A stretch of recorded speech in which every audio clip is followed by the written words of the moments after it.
ಈ ಮಳೆಗಾಲ ಅಂತಂದರೆ ಈ ಜಲಪಾತಗಳನ್ನು ನೋಡ್ತಕ್ಕಂಥದ್ದೇ ಒಂದು ಅದ್ಭುತವಾದದ್ದು, ರುದ್ರ ರಮಣೀಯವಾಗಿದೆ. ಈಗ ಮೈಸೂರು ಭಾಗಕ್ಕೆ ಬರೋದಾದರೆ ಕಬಿನಿ ಮತ್ತು KRS ಎರಡೂ ಕಡೆಯಿಂದ ಅಪಾರ ಪ್ರಮಾಣದ ನೀರು ಬಂದಿರೋದ್ರಿಂದ ಆ ಭಾಗದ ಜಲಪಾತಗಳೆಲ್ಲವೂ ಕೂಡ ಮೈ ದಳದೆ ನಿಂತಿವೆ. ಬಹಳ ಅದ್ಭುತವಾಗಿದೆ. ಪ್ರವಾಸಿಗರಂತೂ ನಾಮುಂದು ತಾಮುಂದು ಅಂತ ಈ ಜಲಪಾತಗಳನ್ನು ವೀಕ್ಷಣೆ ಮಾಡೋದಕ್ಕೆ ಹೋಗ್ತಾ ಇದ್ದಾರೆ. ಆದರೆ ಎಲ್ರಿಗೂ ಎಲ್ಲ ಜಲಪಾತಗಳನ್ನು ಏಕಕಾಲದಲ್ಲಿ ನೋಡೋದಕ್ಕಾಗಲ್ಲ. ಆ ಅವಕಾಶವನ್ನು ನಾವು ಮಾಡಿಕೊಟ್ಟಿದ್ದೀವಿ. ಕಾವೇರಿ ಜಲಾನಯನ ಪ್ರದೇಶದ ಜಲಪಾತಗಳ ದೃಶ್ಯ ವೈಭವ ಹೇಗಿದೆ ಬನ್ನಿ ನೋಡೋಣ. ಕನ್ನಂಬಾಡಿ ಕಬಿನಿ ಡ್ಯಾಂನಿಂದ ನೀರು ಬಿಡುಗಡೆ. ಹಾಲ್ನೊರೆಯ ರೀತಿ ಧುಮ್ಮಿಕ್ಕುತ್ತಿದೆ ಗಗನಚುಕ್ಕಿ ಜಲಪಾತ. ಕಾವೇರಮ್ಮನ ವಯ್ಯಾರಕ್ಕೆ ಮನಸೋತ ಪ್ರವಾಸಿಗರು.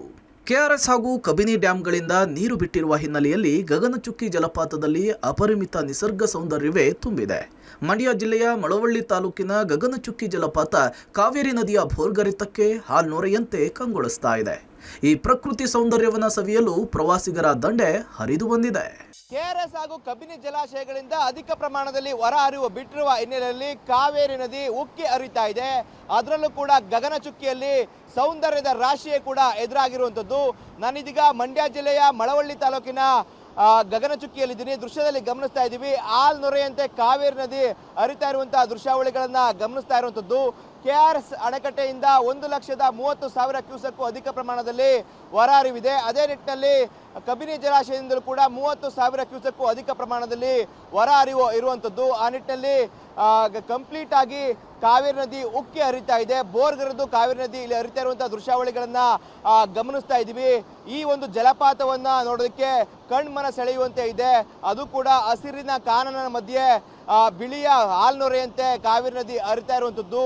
ದುಮ್ಮುಕ್ಕಿ ವೇಗವಾಗಿ ಹರಿತಾ ಇರುವಂತಹ ಕಾವೇರಿ ನದಿಯನ್ನು ಕಣ್ತುಕೊಳ್ಳೋ ನಿಟ್ಟಿನಲ್ಲಿ ದೇಶದ ಹಲವು ಪ್ರವಾಸಿಗರು ಇಲ್ಲಿಗೆ ಬರ್ತಾರೆ. ಇದೇ ಪ್ರತಿ ವರ್ಷವೂ ಕೂಡ ಈ ಒಂದು ಸಮಯದಲ್ಲಿ ಅಧಿಕ ಪ್ರಮಾಣದಲ್ಲಿ ಮಳೆ ಬೀಳುತ್ತೆ. ಆ ಸಂದರ್ಭದಲ್ಲಿ ಕಾವೇರಿ ನದಿ ಉಕ್ಕಿ ಹರಿಯುವಂಥದ್ದು. ಮೈಸೂರಿನ ಧನುಷ್ಕೋಟಿ ಜಲಪಾತದ ವೈಭವ. ಧನುಷ್ಕೋಟಿಯ ರಮಣೀಯ ದೃಶ್ಯ ಕಣ್ಣಿಗೆ ಹಬ್ಬ. ಕಾವೇರಿ ನದಿಯಿಂದ ಸೃಷ್ಟಿಯಾಗುವ ಮೊದಲ ಜಲಪಾತವೇ ಈ ಧನುಷ್ಕೋಟಿ ಜಲಪಾತ. ಮೈಸೂರು ಜಿಲ್ಲೆಯ KR ನಗರ ತಾಲೂಕಿನ ಚುಂಚನಕಟ್ಟೆಯಲ್ಲಿರುವ ಧನುಷ್ಕೋಟಿ ಜಲಪಾತವನ್ನು ನೋಡೋದೇ ಒಂದು ವೈಭವ. ಕಾವೇರಿ ನದಿ 60 ಅಡಿ ಎತ್ತರದಿಂದ ಕೆಳಗೆ ಜಿಗಿಯುವಂತಹ ದೃಶ್ಯ ಅತ್ಯಂತ ನಯನ ಮನೋಹರವಾಗಿದೆ.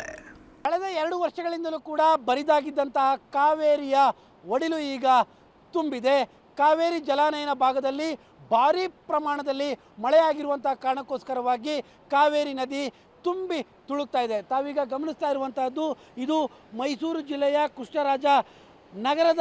ಕೃಷ್ಣರಾಜನಗರ ತಾಲೂಕಿನಲ್ಲಿರುವಂತಹ ಚುಂಚನಕಟ್ಟೆಯ ಇಲ್ಲಿ ಸೃಷ್ಟಿಯಾಗಿರುವಂತಹ ಜಲಪಾತ.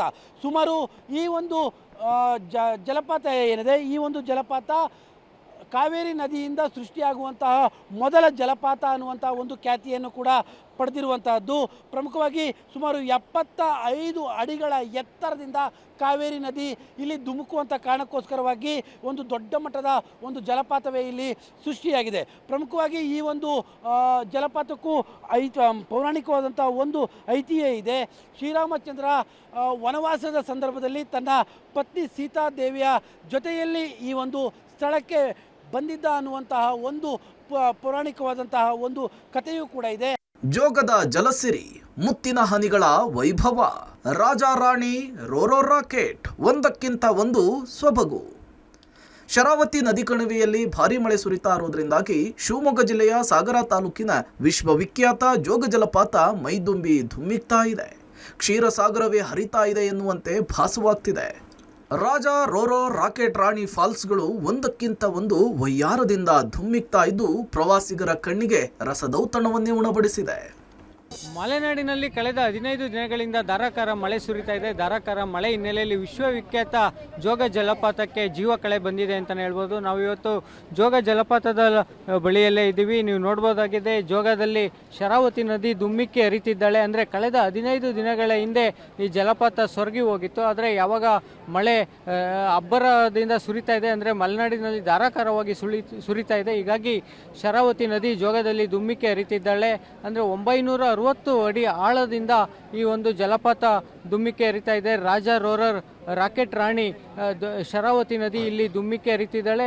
ಅದೇ ರೀತಿ ಈ ಜೋಗ ಜಲಪಾತ ವೀಕ್ಷಣೆಗೆ ಸಾಕಷ್ಟು ಪ್ರವಾಸಿಗರು ಕೂಡ ಭೇಟಿ ನೀಡಿದ್ದಾರೆ. ರಾಜ್ಯದ ಬೇರೆ ಬೇರೆ ಕಡೆಯಿಂದ ಇಲ್ಲಿಗೆ ವಿಶ್ವವಿಖ್ಯಾತ ಜೋಗ ಜಲಪಾತವನ್ನು ವೀಕ್ಷಿಸಲು ಆ ಒಂದು ನೋಟದ ಕಣ್ಮನ ತುಂಬಿಕೊಳ್ಳಲು ಈ ಒಂದು ಜಲಪಾತಕ್ಕೆ ಆಗಮಿಸಿದ್ದಾರೆ. ಕೋಡಿ ಬಿದ್ದ 2000 ಎಕರೆ ವಿಸ್ತೀರ್ಣದ ಅಯ್ಯನ ಕೆರೆ.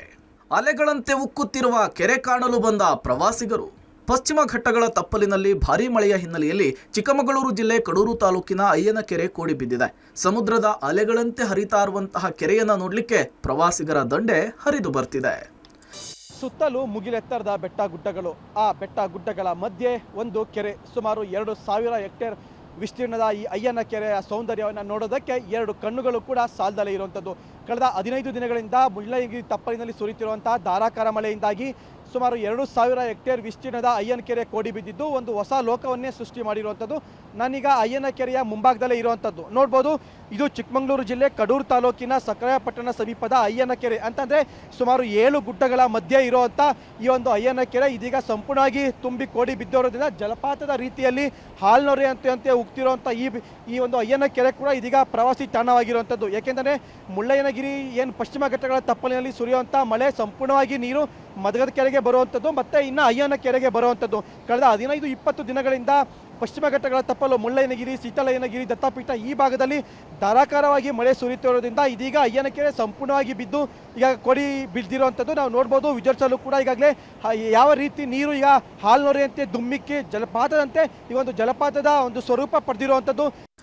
ಒಟ್ಟಾರೆ ಮಳೆ ಅಬ್ಬರಕ್ಕೆ ರಾಜ್ಯದ ಜಲಪಾತಗಳಿಗೆ ಜೀವ ಕಳೆ ಬಂದಿದೆ. ಹಾಲ್ನೊರೆಯಂತೆ ಮುತ್ತಿನ ಹನಿಗಳ ಸಾಲಿನಂತೆ ಕಂಗೊಳಿಸ್ತಾ ಇರುವ ಜಲಪಾತಗಳ ರುದ್ರ ರಮಣೀಯತೆಯನ್ನ ಕಣ್ತುಂಬಿಕೊಳ್ಳಲು ಬಂದಿರುವ ಪ್ರವಾಸಿಗರಿಗೆ ರಸದೌತಣವನ್ನ ಉಣಬಡಿಸಿದೆ. News desk, public TV.